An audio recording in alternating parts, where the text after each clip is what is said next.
Welcome to This Explainer. I am so incredibly thrilled you're here today because we're going to completely demystify the entire financial universe. Seriously, we're taking a journey together.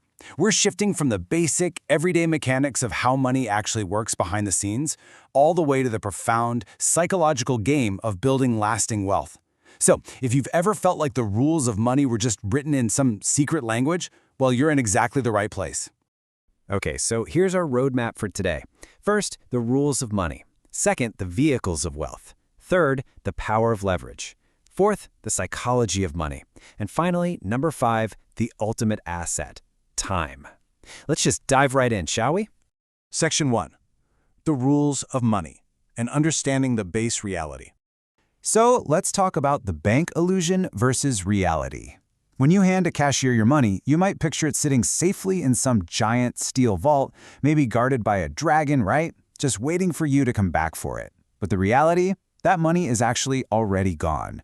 You see, banks are essentially just matchmakers. Through a system called fractional reserve banking, they only keep a tiny, tiny fraction of deposits on hand. When you deposit $1,000, they might take 900 of it and lend it out to someone who wants to buy, say, a jet ski. And then they charge them a higher interest rate than they pay you. Now, before you panic and start stuffing all your cash into a shoebox under the bed, keep the number $250,000 in mind. Because despite banks lending out your money, in the U.S., the government actually ensures that your deposits are safe up to this exact amount per person through the FDIC. So even if literally everyone ran to the bank at once to withdraw their cash, kind of like they did back in 2008, your money, up to this limit, is totally protected. But here's the catch. While your money might be safe from bank failure, it is constantly under attack by this completely invisible force, and that's inflation. Inflation is the slow erosion of your purchasing power over time. A 2% inflation rate per year is completely normal, but think about what that means. Over time, it means your $5 bill buys fewer instant noodles, less gas, and just holds less actual value. It usually happens when everyone has cash and wants to buy the exact same stuff, or when supply chains make producing those goods way more expensive. You also have to remember that the economy naturally breathes in and out. It moves back and forth between boom phases and recessions. Think of the boom phase like a massive party. Everyone's dancing, drinks are flowing, people are spending freely. But eventually, the lights flicker, the DJ starts playing sad lo-fi beats, and reality hits. That is a recession. Jobs vanish, and people start saving just for the bare necessities. To manage this crazy party, the government uses interest rates. They raise rates to make borrowing really expensive and cool off that inflation, or they lower them to send out stimulus and, get the party started all over again. Moving on to Section 2, the vehicles of wealth. These are the tools of the trade. So, the absolute ultimate weapon against inflation is an asset. Investing is simply trading your money today for more money tomorrow by purchasing assets. We're talking about things like stocks, which are basically just tiny slices of ownership in a company, or real estate. And here's a really vital takeaway for you. While investing absolutely comes with risk, because markets obviously go up and down, the real, guaranteed danger is never investing at all and letting inflation quietly steal your future. And we're currently seeing a massive evolution in these wealth vehicles. On one side, we have traditional finance, or TradFi. This is controlled by centralized authorities like banks and governments. It's heavily regulated and often burdened with ridiculously high fees like, 25% on credit cards. On the flip side, we have decentralized finance, or DeFi. In DeFi, the code is the law. It's an open, permissionless, censorship-resistant alternative where peer-to-peer smart contracts actually replace the middlemen, which makes transactions significantly cheaper and a whole lot faster. Basically, DeFi uses cryptography and the blockchain to totally replicate banking services. The pillars of this new system include stablecoins, which are pegged to the US dollar to help you avoid that massive crypto volatility everyone talks about. You've also got decentralized exchanges, or DEXs, where people trade directly from liquidity pools without needing a central broker. And it even covers lending, borrowing, and insurance. The crazy part? It's all executed automatically by smart contracts without a human being ever touching your funds. All right, Section 3, the power of leverage. This is where we unlock the cheat codes. Listen, to build serious wealth, you just can't keep trading your time for a paycheck. You need what's called a leverage pyramid. At the base, you have labor, getting other people to work for you. Next up is capital, investing your money to multiply your efforts. But right up at the very top, that's code and media. These are the modern cheat codes. Code lets computers work for you for absolutely free while you're fast asleep, and media lets you reach literally millions of people instantly.